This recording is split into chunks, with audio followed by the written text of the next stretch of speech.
I was halfway asleep when I heard it. A soft whisper calling my name. At first I thought it was my imagination, but then it came again, closer this time, almost inside the room. My heart started racing. I froze, listening, as the sound of a quiet, deliberate breathing pressed against the other side of the door. Every instinct told me to ignore it, to stay still, but something told me I had to move. Slowly, I reached for the handle, each movement careful, almost hesitant, as if any sudden motion would trigger something I couldn't see.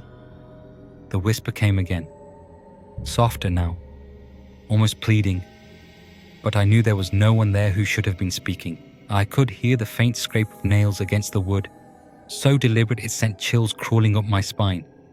I didn't dare turn on the light. The room felt heavier, colder, like the air itself had been replaced with something I couldn't name.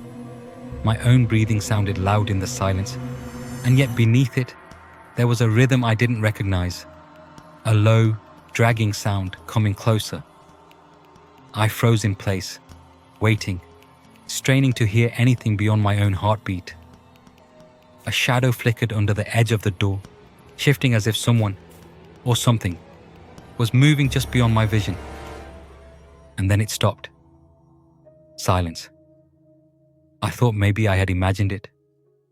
I told myself it was just nerves, that I had been awake too long, that it was nothing. But then came the smell. A faint, sharp scent that didn't belong in my room. Metallic, cold, lingering in the corners. I wanted to run, but my feet wouldn't move. My eyes darted toward the door again. The handle rattled slightly, just enough to make me certain that whatever was out there had waited all this time for the right moment. I could hear faint noises from the hallway. Footsteps, or maybe something heavier pressing against the floorboards, moving with precision. My mind raced through possibilities, each one darker than the last. Every logical thought was overpowered by the feeling that I was being watched, measured, waited on. The whisper came one last time, barely audible, almost like a warning. And then nothing. The kind of nothing that feels loud, oppressive, making the walls close in around you. Before we continue, check your locks. Look around your home. Make sure nothing can reach you while you sleep. If you've ever heard sounds you couldn't explain, if you've ever felt a presence when no one was there, you're not alone. Tonight, you'll hear stories that prove just how fragile that feeling of safety really is. Stories from people who believed they were protected behind locked doors, only to find that someone, or something, was already inside. Story 1. The Man Who Never Left the Porch. It started one quiet night in a suburban neighborhood. The kind of streets where streetlights barely touched the sidewalks, and the only sound was the hum of distant traffic and the soft chirping of crickets. She had lived in the house for years, a modest 2-story home with a small porch that faced the street. It was the kind of place that felt safe, until it didn't. The first night she noticed him, she thought it was nothing more than a trick of her imagination. A silhouette standing on the porch, frozen, as if it had been there the whole evening. She checked the time. It was 2 a.m. At first, she laughed nervously, telling herself someone was playing a prank, that maybe a neighbor had wandered over, drunk, or someone had mistaken the porch light for their own house. But when she went to check the door, the figure had vanished. The next night, it returned, and the night after that. Each night the figure appeared in the same spot, perfectly still watching. The street remained quiet, the only movement the swaying of the branches in the wind. She began locking every door, checking windows multiple times before bed, but the figure persisted. Then the noises started. Footsteps along the walkway outside, slow, deliberate. At first, she ignored them, thinking the sound was carried from elsewhere, maybe a neighbor walking their dog. But then came the tapping on the door, soft at first, almost polite, hesitant, as if someone was testing the strength of the lock. It wasn't threatening yet, but it made her skin crawl. Her Ring camera began acting strangely around the same time. The footage would glitch at the exact moments she needed it most. The porch light would flicker. The video feed would cut in and out, leaving only brief, distorted frames of the shadow that lingered outside. One night, she saw it clearly. A face pressed against the glass, the features indistinct, but the eyes unmistakably fixed on hers. He was looking in. Her attempts to involve the police were fruitless. They patrolled the area, drove up and down the streets, but the man was never found. There was no trace of him, no footprints, no vehicle, nothing to explain how someone could appear so consistently and yet leave no evidence. One evening, driven by equal parts fear and desperation, she decided to investigate the house itself. She started in the basement, checking every corner, every dark nook that had always been ignored. That's when she noticed it. An old crawl space entrance, hidden behind a stack of boxes, covered in dust and cobwebs. She hesitated, her heart hammering, but curiosity forced her hand. Slowly, carefully, she pulled the cover away. Inside, the air was musty, stale, carrying the faint metallic scent of old rust. There were signs that someone had been living there. Scraps of food, old clothing, and a thin layer of dust disturbed as though someone had moved through recently. Her stomach turned as she realized the truth. The man she had seen on the porch wasn't outside at all. He had been inside the house, in a space she had never even known existed. The realization hit her in waves. Every noise she had ignored, every flicker of light, every inexplicable shadow. It all made sense now. The figure had been observing her from within, moving silently through the hidden passages of her own home, waiting for the perfect moment. She froze, unsure whether to retreat or call for help. The crawl space seemed endless, darkness stretching beyond the beam of her flashlight. Every instinct screamed to leave, but a part of her needed to know, needed to see who had been inside her home all this time. The thought of venturing further alone made her blood run cold, but she couldn't ignore what she had discovered. Would you have gone into that crawl space alone? Story 2. The wrong apartment door.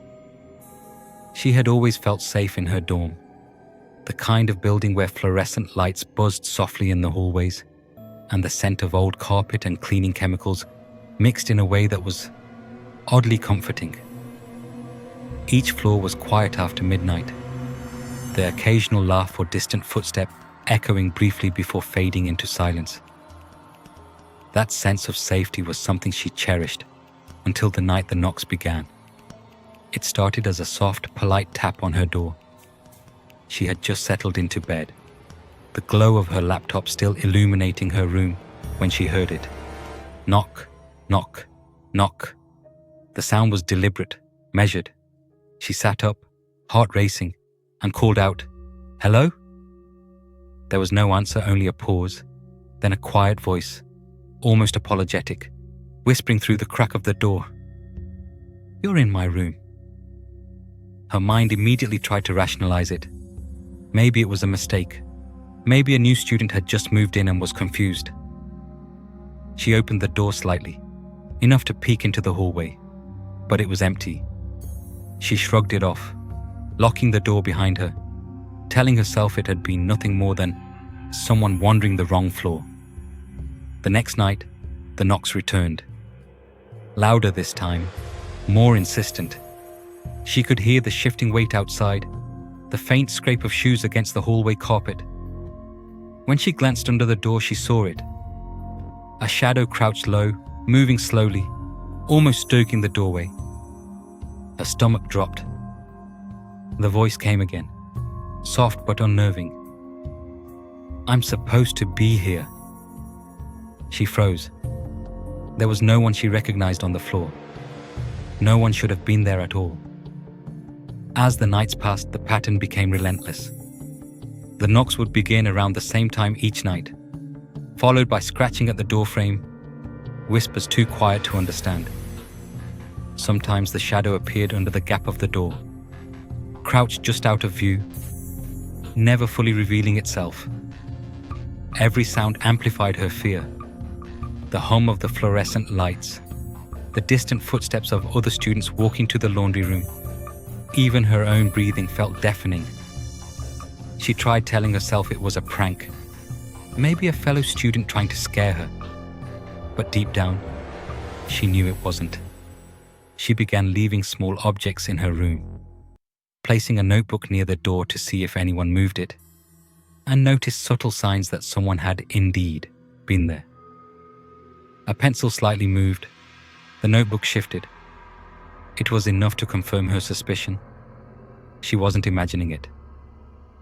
Finally, she went to her RA, explaining the situation in detail, her voice shaky but urgent.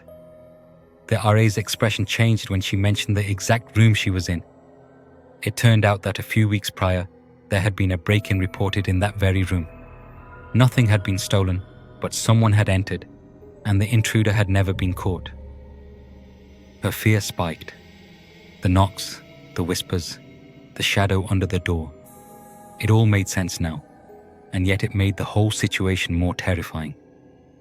One night, when the knocking began again, she waited, gathering courage she didn't feel she had. The sound of scraping, shifting, and whispered insistence filled the room. She wanted to flee, to call security immediately, but she couldn't tear herself away. Slowly, she cracked the door, peering into the hallway, ready to confront the intruder. But there was no one there. Only silence, stretched and heavy. That's when it dawned on her. The person at the door had never been a student at all. Somehow someone had access to master keys, moving through rooms with quiet precision, choosing which doors to knock on, which rooms to enter, and always disappearing before anyone could catch them. The realization made every step she had taken in the dorm feel dangerous. Every locked door and security code suddenly inadequate. She had been sitting in the very space someone else had selected, someone who had been inside, unseen, while she slept or studied. Would you have opened that door alone, hoping it was a mistake? Or would you have called campus security immediately? The choice seemed obvious in hindsight, yet in that moment, faced with the soft, persistent tapping, the crouched shadow, and the whispered insistence, every instinct screamed something else entirely. Story 3. The bedroom window that opened itself. He had always considered himself cautious, maybe even paranoid by nature. Living alone in a modest apartment, he had routines that some might call obsessive. Every night before bed, he would double-check the locks on every window and door, making sure nothing could slip past his careful precautions. The apartment was quiet, the hum of the city below barely audible through the thick windows. He liked it that way. He liked the sense of control it gave him. Until the night he first noticed something wasn't right. He woke to the faintest creak, a subtle sound that made him tense instantly. He reached for the bedside lamp, the yellow glow illuminating the familiar room. And that's when he saw it. His bedroom window, locked securely before he went to sleep, now cracked open just enough for him to notice. No breeze stirred the curtains, no evidence of forced entry anywhere. His pulse quickened. He double-checked the lock. It had been engaged like always, but the window itself had shifted, opening slightly as if someone, or something, had eased it apart with careful hands. The next morning, he inspected the sill. Faint scratches lined the wood, shallow but deliberate, running along the frame in ways a careless intruder would not make. Outside, in the narrow fire escape beneath the window, he noticed muddy footprints pressed into the metal, though it had rained days ago and no one should have been climbing up. His unease deepened. A tapping sound had accompanied the window's movement, soft and irregular, like nails against glass. Not loud enough to wake him, but enough to plant a seed of dread he couldn't shake. He tried to rationalize it. Perhaps a maintenance worker had come in and forgotten. Maybe a prank from a neighbor, but deep down he knew that explanation didn't fit. The next night, determined to understand what was happening, he set up a small baby monitor near the window, hoping to catch a glimpse of the intruder or hear the sound that had eluded him before. When he reviewed the footage the following morning, he froze. The window itself had shifted. Slowly, deliberately, the lock unlatching as if someone invisible was undoing it.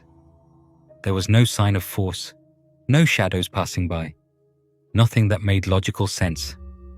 It was as if the apartment itself had been infiltrated without a trace of human presence, except for the subtle scratches, the muddy footprints, the soft tapping that had haunted him each night. Days passed, and the phenomenon continued. Each night, the window would open just slightly, always the same way, always the same time. He checked the fire escape thoroughly, finding remnants of mud, a footprint, a few flakes of paint chipped from the metal as though someone had been climbing down carefully, intentionally. Fear settled in with a steady rhythm, gnawing at him. He couldn't sleep properly, couldn't leave the apartment without wondering if someone was watching. Finally, he called maintenance to inspect the building. The worker hesitated, then revealed something he hadn't expected. The previous tenant had moved out abruptly, leaving belongings behind. There had been rumors that someone had used the fire escape to watch them, to observe the apartment from outside, learning habits, watching routines. No one had been caught, and the trail ended there. It was likely the person, or people, had returned, testing doors, windows, boundaries, probing for weaknesses, never leaving evidence in plain sight, only small subtle signs that could be easily dismissed. The next night, he sat in bed, eyes fixed on the window. The city lights cast a faint glow, and for hours, nothing happened. Then, a soft, deliberate tapping began at the glass, almost imperceptible at first, then louder, closer, methodical. His stomach knotted. The room was cold, the silence pressing down like a weight, and he realized that no matter how many locks he engaged, no matter how many precautions he took, the intrusion had already occurred. Someone, or something, had been here, watching, waiting, unseen but undeniably present, and the window slightly ajar as if inviting him to look outside, whispered a warning he couldn't ignore. Story 4. The voice behind the bathroom door. It was a quiet night in a house that had always felt safe, warm, and familiar. The kind of home where the soft hum of the refrigerator and the ticking of a wall clock were the only sounds after everyone else had gone to bed. The teenager had grown up here, knowing every creak in the floor, every corner of every room. That familiarity was comforting. Until it wasn't. She had just finished brushing her teeth, standing in the bathroom with the door closed behind her, preparing to climb into bed. The house was silent, the lights dimmed, everyone asleep. And then she heard it. A whisper, low and deliberate, coming from somewhere just beyond the bathroom door. "Are you awake?" Her heart skipped a beat. She froze, glancing down, expecting maybe a shadow beneath the door. But there was nothing. No feet, no movement, only the sound of the whisper, repeated softly, almost pleadingly. She backed away slowly, her pulse racing, and called out, "Who's there?" No answer. The door handle rattled slightly, as if someone was testing it, checking to see if it would budge. A faint light flickered under the edge of the door, casting shadows on the tiled floor. And then the voice returned, humming softly, a sound like someone trying not to be heard, trying to remain hidden, but unable to resist making themselves known. Panic began to rise, but she didn't want to scream and wake her parents unnecessarily. She waited, listening, each faint tap of the door and quiet hum sharpening her fear. Every instinct screamed that someone, or something, was moving just on the other side, just beyond her sight. The next morning, she told her parents what had happened. At first they dismissed it, suggesting she had been half asleep, that it was her imagination, or maybe just the house settling. But that night, it happened again. The whisper returning with the same low, deliberate cadence. The handle rattled. The flickering light under the door grew brighter for brief moments, and she could feel a presence just beyond the barrier of the bathroom door. Desperate for answers, her parents called a plumber to check the pipes, thinking it might have been strange acoustics or a fault in the bathroom walls. The plumber examined the space carefully, probing behind panels and inspecting old fixtures. Then he found it. A hidden access panel behind the shower, small and nearly invisible, worn from repeated use. The discovery sent a chill through the teenager and her parents. It wasn't an accident, nor was it something that had happened recently. Someone had deliberately used the hidden space to move within the walls, able to access the bathroom without ever being seen. The panel had likely been left by a former worker, forgotten, over time, until someone had found it and used it to watch, to intrude, to move unseen through spaces that were supposed to be private. The thought that someone could move silently through the walls of her home, that her most familiar and intimate spaces could be invaded without warning, made the house feel smaller, more dangerous. She would lie awake at night, imagining the faint whisper returning, the sound of a handle being touched from behind a barrier no one should have known existed. Would you have opened the door to see who or what was there? Or would you have run and refused to look back? The sound of soft, measured tapping under the door lingered in her mind, a reminder that safety is often an illusion, and that the familiar can hide the unimaginable. Story 5. The Basement Visitor. He had always considered the basement of his home just another storage space, damp and musty, a place for old boxes, paint cans, and unused furniture. The smell was heavy, a humid metallic scent that clung to everything and made him wrinkle his nose every time he opened the door. The low ceiling and single bare light bulb gave it the feeling of a forgotten place, a space one entered only when necessary.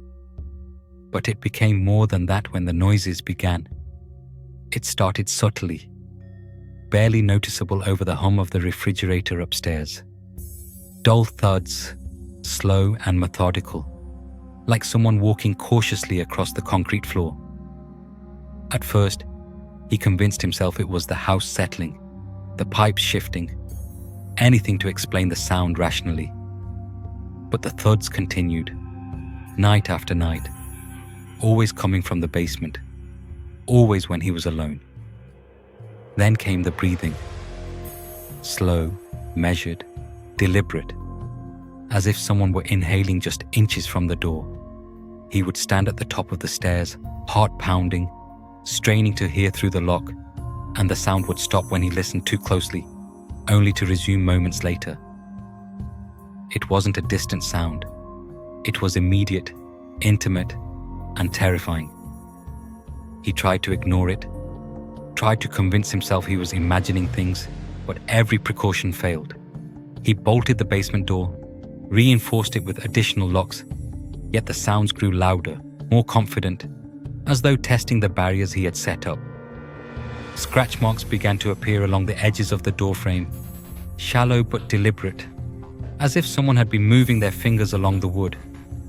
And the bolt he had secured at the top of the door often appeared pulled forward, loosened from the inside.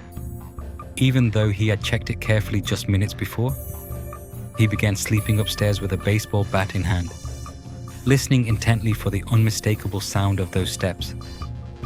Sometimes, he would hear nothing for hours, only for a slow, deliberate step to echo through the floorboards, reminding him that the basement was no longer just a storage space. It was occupied, observed, invaded. His pulse would hammer in his chest with every scrape, every thud, every whisper of the movement below. One night, unable to bear it any longer, He decided to confront whatever or whoever was in the basement. He descended slowly, each step careful, bat raised, flashlight cutting a narrow path through the darkness. The air was heavy, humid, the metallic smell stronger than ever. The thudding stopped abruptly as he approached the door, replaced by an eerie silence. He reached for the handle, tense, ready for anything. And then the breathing returned, right behind the door, deliberate and measured, as if waiting for him to make the first move.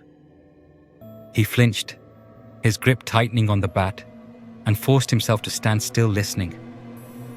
The footsteps resumed, slowly pacing back and forth, never approaching too closely, always retreating when he advanced. It was a game of patience, terror, and precision. Eventually, he called the police, who investigated thoroughly.